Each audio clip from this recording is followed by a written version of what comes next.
Hey there, duelists. This is Brain Freeze Laser. I'm going to bring you Volume 2 of Yu-Gi-Oh! Censored Art. In today's topic, we're going to be talking about violence censored in Yu-Gi-Oh! Card artworks. Some of the cards seem a little bit excessive, and what I mean by this is they really didn't need to be changed at all, or could have been changed slightly to allow for the artwork to have stayed very close to its original, appearance in Japan. But some of it seemed excessively violent, and I can understand how Konami could have seen how this would have been bad for maybe younger players of the game. So we're going to be looking at that, and here we go. First card we're going to be looking at is Axe of Despair, or as known in Japan, Demon Axe.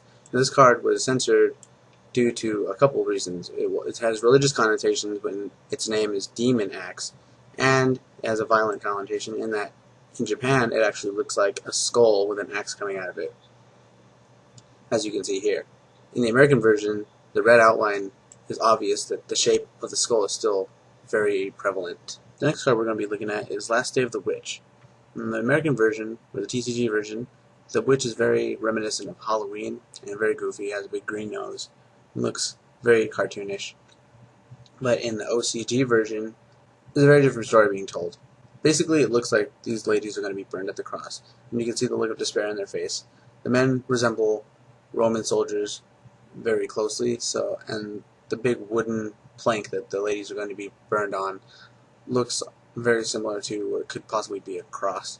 So this card is also a double religious and violent censorship. The next card we're going to be looking at is Parasite Parasite. Now this card has a very unusual effect and a very unusual artwork. It looks like some sort of insect or a parasite, but in the OCG version the artwork is a lot more gruesome. Essentially what's going on here is Parasite Parasite is ripping through that man's face. And I can see exactly why Konami decided to censor this art, as it would be very frightening for younger players to see such a gruesome card. Here we see Donzelu holding two blades, but we also see a holster of bullets around his chest. Now, why exactly would he need a holster of bullets around his chest? Maybe it's just to look cool. We all know that's not the truth. The truth is that in the OCG version, he's holding revolvers. This is an obvious change, as revolvers connotate violence or shooting. Most OCG cards that have guns get them changed into something else, like lasers or something like that. But it's kind of silly that they left the belt of bullets around his chest, as he wouldn't really need it holding swords. This next card is Blowback Dragon, one of my favorite cards from Ancient Sanctuary. Ancient Sanctuary had a lot of powerful cards in it, and this was basically one of them.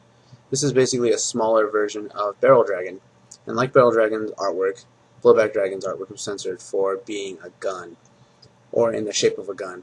As you can see more prominently, in the OCG version, he has no lightning around his body, and a revolver-esque locking mechanism in the back of his head instead of a big weird cartridge.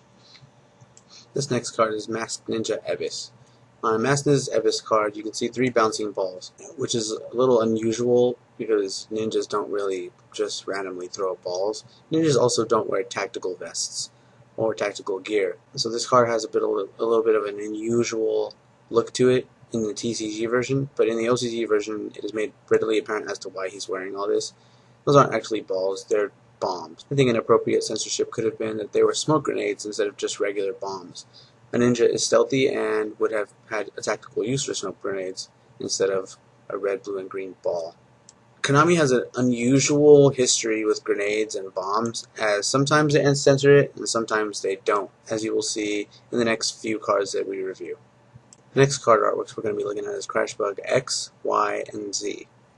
Now, what makes these card artworks unusual is that they have gigantic explosions behind them, but this isn't really explained why.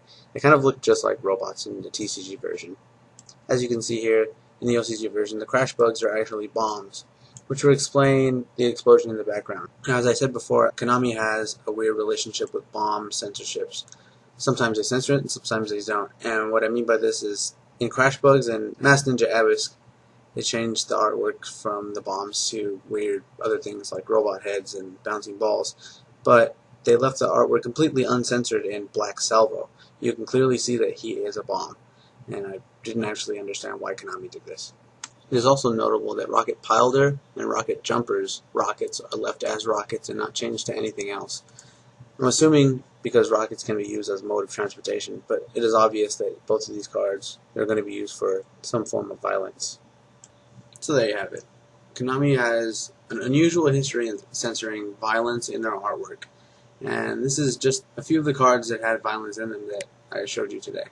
And as I stated before, you can look at all these cards and more on the Yu-Gi-Oh! Wiki. Now in the next volume of this series, I'm going to be showing you a few cards of censorship that have unusual censorships. And what I mean by this is they're kind of really wacky and very unnecessary. This has been Yu-Gi-Oh! Censored Art, Volume 2, and thanks for watching.